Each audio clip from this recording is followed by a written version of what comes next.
बंगाल में कार्तिक एकादशी के कार्यक्रम पर हमला हुआ और क्या हुआ जरा पहले आपको वीडियो दिखाते हैं।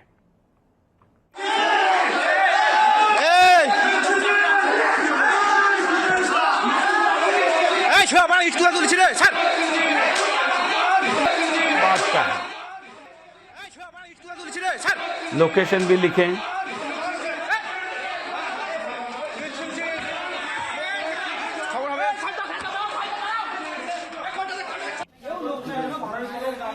কি অবস্থা, কিভাবে মেরেছে।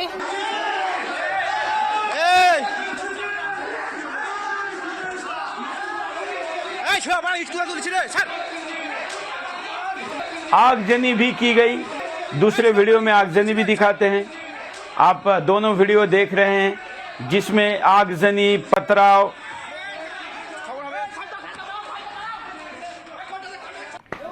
यहां तक कि पुलिस वाले भी जख्मी हैं। কিভাবে মেরেছে।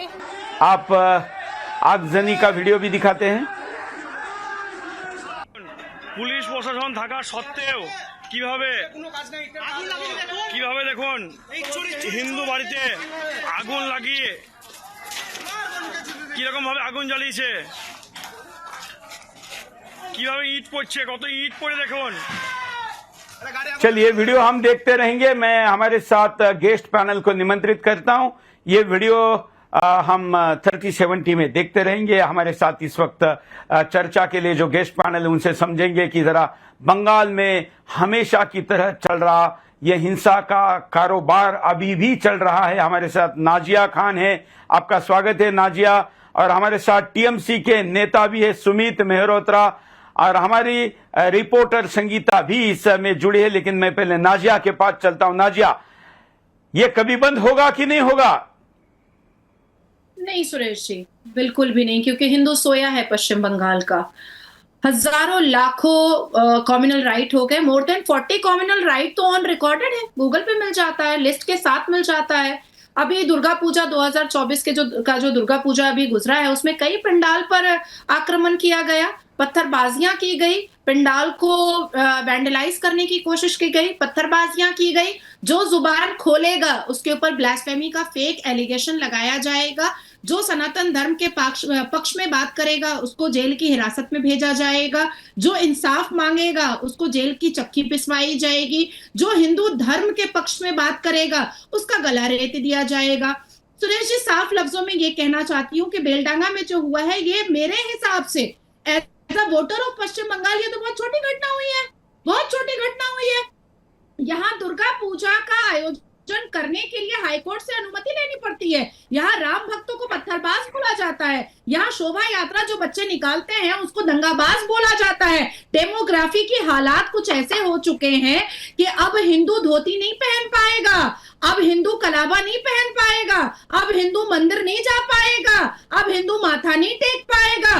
पहनना पड़ेगा उटंगा पैजामा अब 1 साल के बाद, पहनना पड़ेगा लंबा कुर्ता अब 1 साल के बाद, पहनना पड़ेगी अब जालीदार टोपी 1 साल के बाद। यही डेमोग्राफी बनता चला जा रहा है। आने वाले 1 साल में जो बांग्लादेश में हो रहा है अभी, वो हम नंगी आंखों से खुले पश्चिम बंगाल में पूरे तरीके से देखेंगे, क्योंकि माइनॉरिटी में हिंदू जा चुका है और मेजॉरिटी में घुसपैठिया मुसलमान आ चुका है।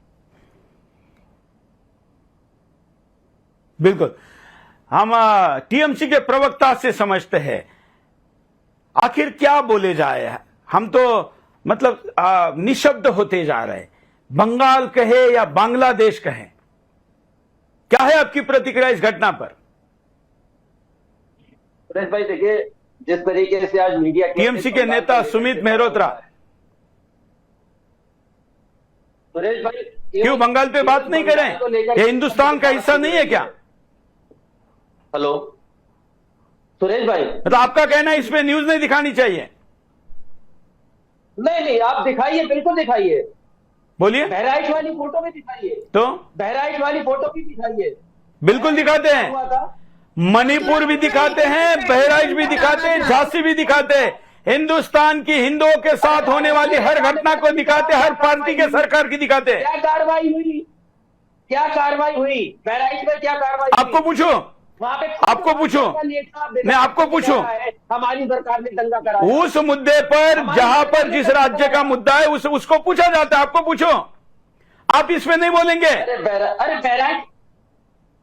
बहराइच के ऊपर भी बात कर लीजिए। नहीं, मतलब आप बंगाल पे नहीं बोलेंगे, बहराइच में बोलेंगे। कार्रवाई होगी।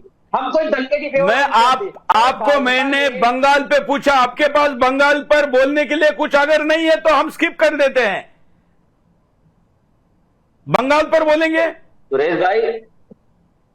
सुरेश भाई मैं बोलूंगा, बिल्कुल बोलूंगा, मैं बिल्कुल बोलूंगा। पर मुझे आज आप एक बात बताइए, बहराइच के ऊपर कोई बात नहीं होनी चाहिए, मणिपुर के ऊपर कोई बात नहीं होनी चाहिए। नहीं, इस शो में नहीं होगी क्योंकि मुद्दा बंगाल का है। बहराइच पे होगी तो हम आपको जोड़ेंगे। बंगाल है, बंगाल भी मुद्दा है, मणिपुर भी मुद्दा है, बहराइच भी मुद्दा है। जहाँ उत्तर प्रदेश में इतना बड़ा कांड होता है, बिल्कुल दिखाते हैं। मणिपुर पर जितना सुदर्शन ने दिखाया उतना किसी ने नहीं दिखाया कि वहां पर ईसाई आतंकवादी कैसे हिंदुओं को मारे। हमने दिखाया। जहां बच्चे जल गए हैं। एक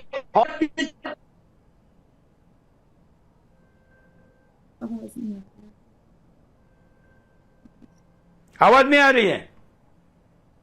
से चलिए आज देश में नाजिया, कोई लोकतंत्र की हत्या। देखिए सुरेश जी, ये आपका आवाज नेटवर्क ठीक कर लीजिए जरा। हाँ इनका तारीफ नाजिया। सुरेश जी, ये जो टीएमसी के जितने भी प्रवक्ता जिस चैनल पर बैठते हैं, इनके मुंह में जुबान नहीं है क्योंकि अब ये हिडन आतंकी बन चुके हैं और हमारी मुख्यमंत्री जो है वो कलमा कबूल कर चुकी हैं। और जिस हिसाब से वो बांग्लादेशी घुसपैठिया और रोहिंग्या घुसपैठिया को और ये जो बिहार के क्रिमिनल्स को इन्होंने लालू प्रसाद यादव के छोटे बेटे से जो इन्होंने साठ गांठ किया है, आप देखिए कल देखिए कि गोली चल रही है और फरहाद हकीम कह रहा है कि पुलिस क्यों नहीं अपना काम कर रही है। पुलिस पर वो कह रहा है कि पुलिस को अपना काम करना चाहिए। बिहार से कोई मर्डरर कैसे आकर के गोली मार के चला गया बंगाल में?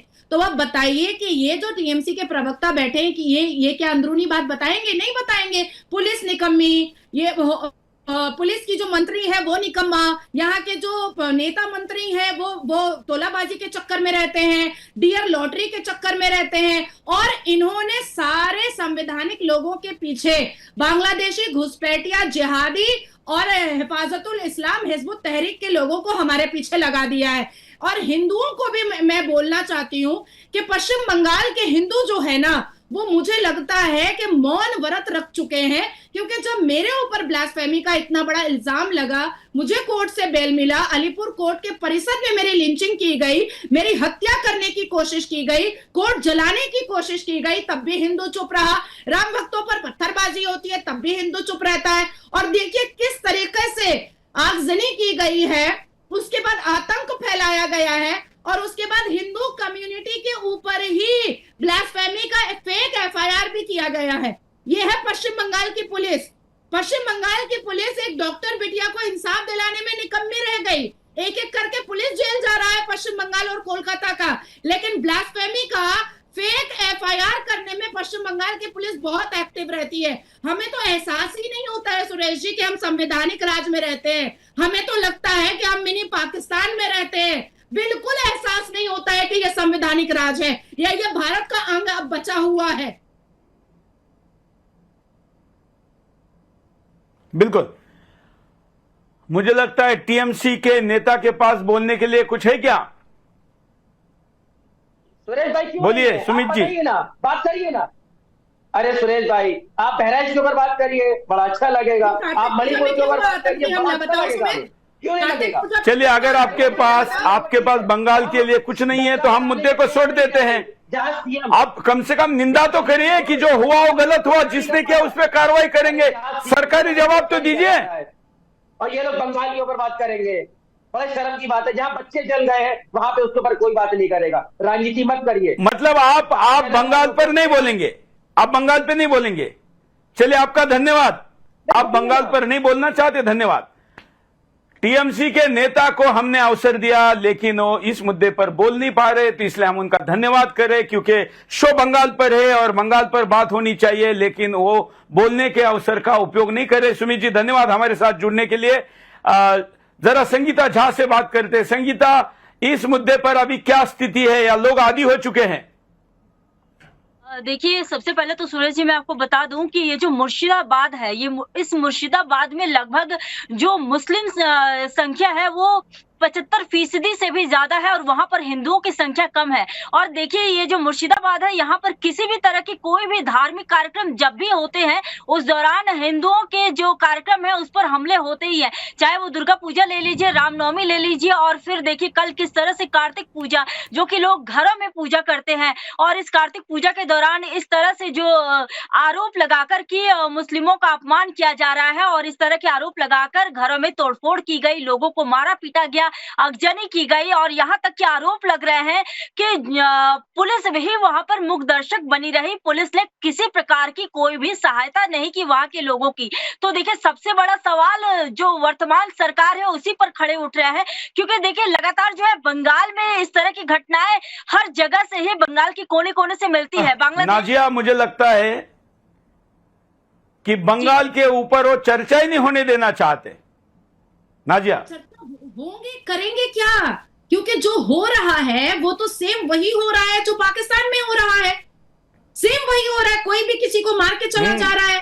आप सोचिए कि हमारे संविधान से लेकर के हमारे नए कानून या आईपीसी या सीआरपीसी पे हम चले जाते हैं, ब्लास्फेमी का कोई सेक्शन नहीं है, पर यहाँ पर पश्चिम बंगाल में एफआईआर उस कंप्लेन लेटर पर लिया जाता है जिसमें ब्लास्फेमी लिखा रहता है। जब हम जैसे लोग जाकर के थाना में ऑफिसर से पूछते हैं कि हमको दिखाओ कि कहां पर ब्लास्फेमी का सेक्शन है, तो चुपचाप बैठा रहता है, कहता है आप ज्यादा पढ़ करके आई हैं।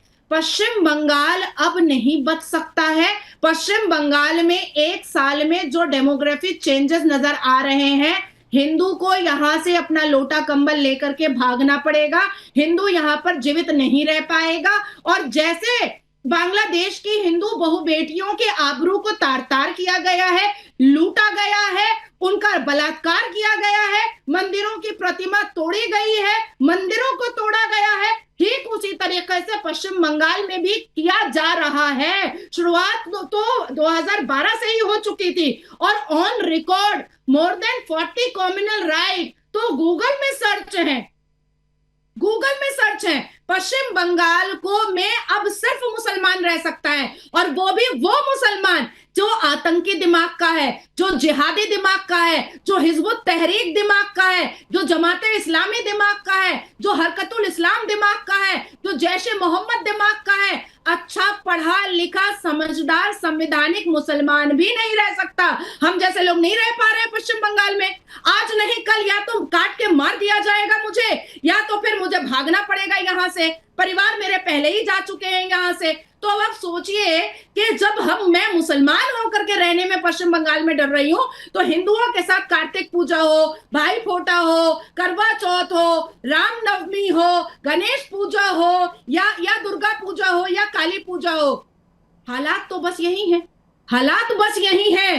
कहने को हमारी ममता बनर्जी कहती हैं कि वो ब्राह्मण की बेटी हैं, लेकिन मुझे तो ऐसा लगता है कि जिन्ना से उनकी ज्यादा अच्छी रिश्तेदारी थी, ऐसा लगता है।